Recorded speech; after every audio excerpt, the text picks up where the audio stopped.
историчари после Оливер Стоун филмот. Значи во Америка се одржува еден симпозиум на тема Александар. Учествуваат повеќе од 700 историчари. Повеќе од 700. Исти историчари што го прогласија Јуџин Борза за најголем експерт во однос на античката историја.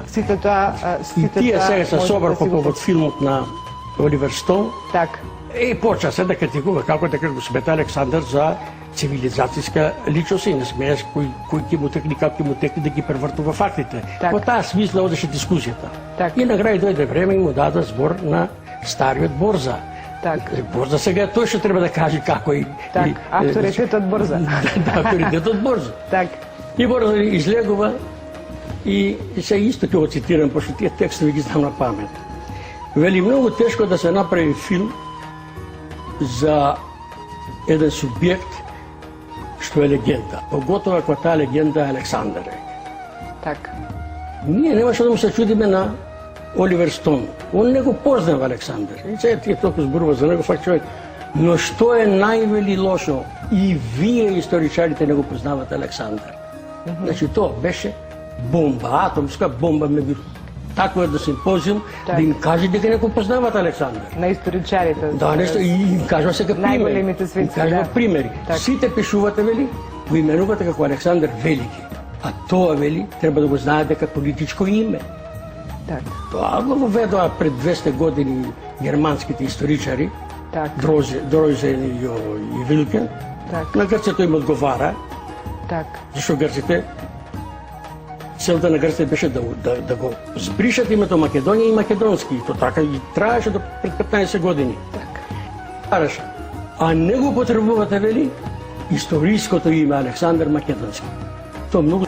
И уште, вели, сите вие мислите и пишувате дека целта на покоите на Александар бе да шири грчката култура или така наречениот хеленизам. Така наречениот хеленизам. За Борза не постои хеленизам, што вели дека така наречен. Тоа не е вистина, вика, да им кажува. Не е вистина тоа, вие што го пишувате.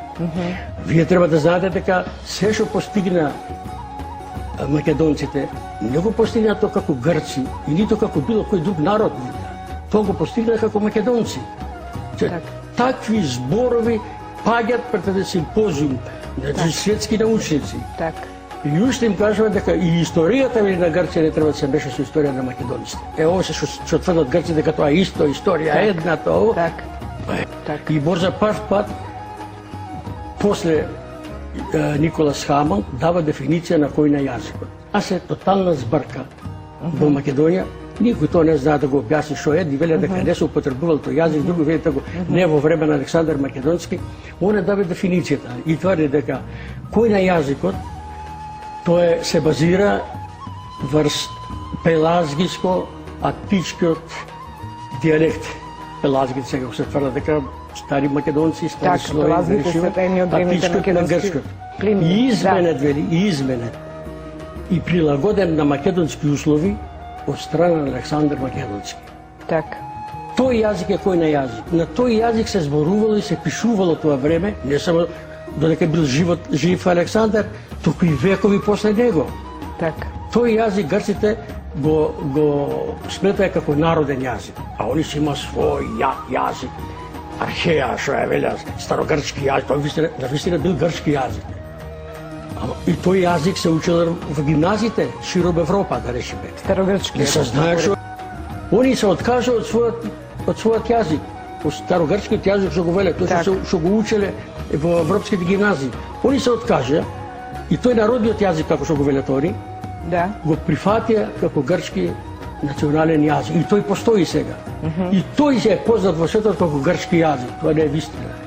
И мене ми е многу тешко кога нашите археолози ќе најдат некој напис, за кој ќе зборуваме покосно тука, и одма го кажуваме дека тој напис е на грчки јазик. Не е на грчки јазик.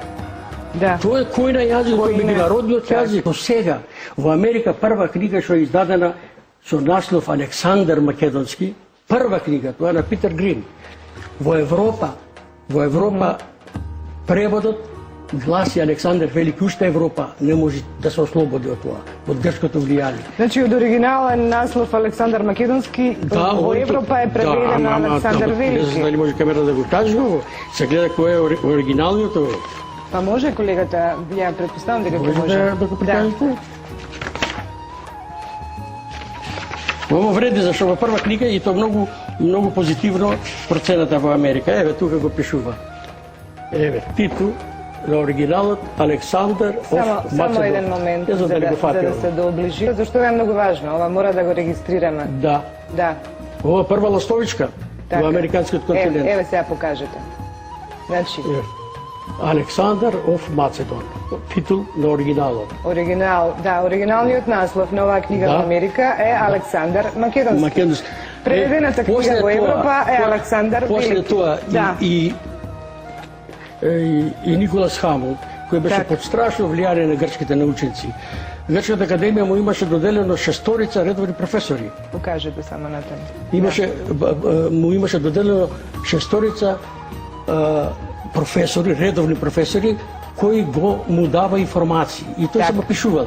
Зашто друго нешто кој ќе напишува Хамон, друго нешто кој ќе напишува грчки научник. Хамон има тежина.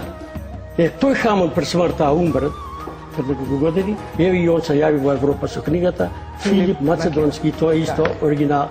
Значи почна да се